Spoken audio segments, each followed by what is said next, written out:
Hello students, good morning. Swami Vivekananda degree college, Narayanpur, Pritampur, Hirapur, जनपद Ambedkar Nagar, Uttar Pradesh. Class D एलियट first year second semester की online कक्षा में सभी विद्यार्थियों का पुनः हार्दिक स्वागत है। स्टूडेंट्स,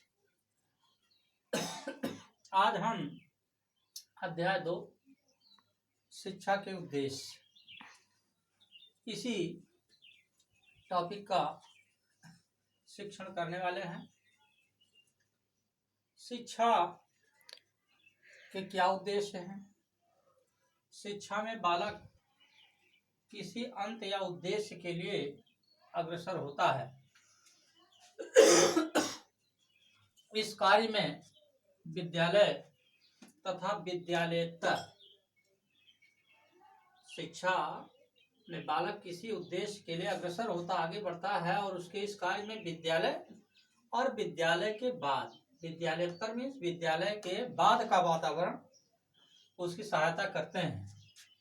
अतः यह जानना आवश्यक है कि वे कौन कौन से उद्देश्य हैं जिनकी प्राप्ति के लिए प्रयास किया जाना चाहिए।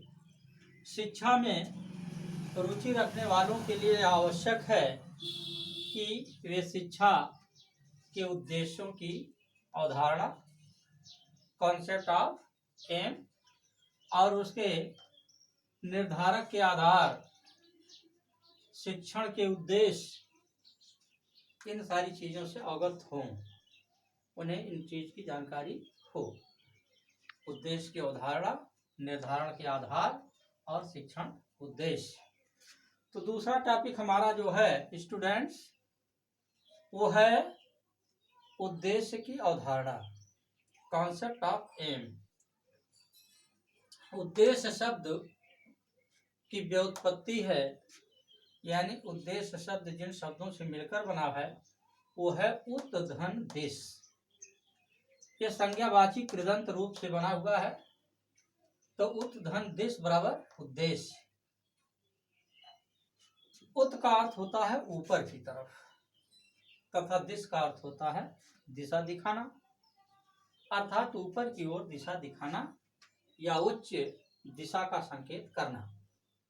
स्टूडेंट्स, हम आपको ये बताते हैं कि उद्देश्य शब्द की उत्पत्ति का एक दूसरा भी आधार है। ये माना जाता है कि उद्देश्य शब्द की उत्पत्ति उद्दिष्ट शब्द से भी मानी जाती है, जिसका अर्थ होता है किसी कार्य को दिशा या निर्देश देना। दोनों ही अर्थों में उद्देश्य का अर्थ होता है दिशा देना। दोनों ही अर्थों में उद्देश्य का भाव है कि बच्चों को सही दिशा देना। स्वाभाविक है कि जब कोई व्यक्ति कार्य करता है तो उसके पीछे उसका परिणाम या फल की इच्छा होती है। कोई भी कार्य करता है तो व्यक्ति कार्य करने के बाद उसके परिणाम की अभिलाषा रखता है। मुख्य रूप से फल की प्राप्ति की इच्छा, भावना या विचार की उद्देश्य कहलाते हैं। उद्देश्य का संकेत दूर भविष्य की ओर होता है, निकट भविष्य की तरफ नहीं होता। शिक्षा के उद्देश्यों का निर्धारण, अगला पॉइंट है शिक्षा के उद्देश्यों का निर्धारण। यानी शिक्षा के जो उद्देश्य हैं वो आवश्यक क्यों हैं। तो शिक्षा उद्देश्यपूर्ण विकास की प्रक्रिया मानी जाती है। शिक्षा विकास की प्रक्रिया है, किंतु उसमें उद्देश्यपूर्ण शब्द जुड़ा हुआ है। अतः शिक्षा उद्देश्यपूर्ण विकास की प्रक्रिया मानी जाती है। उद्देश्यपूर्ण विकास की प्रक्रिया, अतः शिक्षा का निश्चित उद्देश्य होना चाहिए। तो शिक्षा के कुछ निश्चित उद्देश्य हैं, जैसे नंबर 1, शिक्षा के उद्देश्यों द्वारा शैक्षिक, प्रशासक, पर्यवेक्षक आदि को अपने कार्य की दिशा और अंतिम लक्ष्य की जानकारी होती है। और क्या उसका निर्धारण है? शिक्षा के उद्देश्य ज्ञात होने पर शक, श्रम एवं धन की बचत होती है। यानी शिक्षा के उद्देश्य अगर ज्ञात हो तो अज्ञात से ज्ञात मजबूत होता है। जब हम ज्ञात से अज्ञात की तरफ चलते हैं तो कार्य आसान होता है।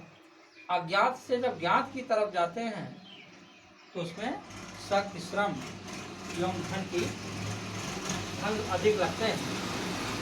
तीसरा पॉइंट है ज्ञात उद्देश्य से समय की बचत होती है, जिससे आत्मविश्वास बढ़ता है, सेल्फ कॉन्फिडेंस लोगों का बढ़ता है। और चौथा निर्धारक तत्व है छोटे छोटे लक्ष्य बनाकर मूल उद्देश्य तक पहुंचा जा सकता है। हेलो स्टूडेंट्स, अब इस शिक्षा के उद्देश्य टॉपिक को हम यही समाप्त करते हैं। Okay, thank you.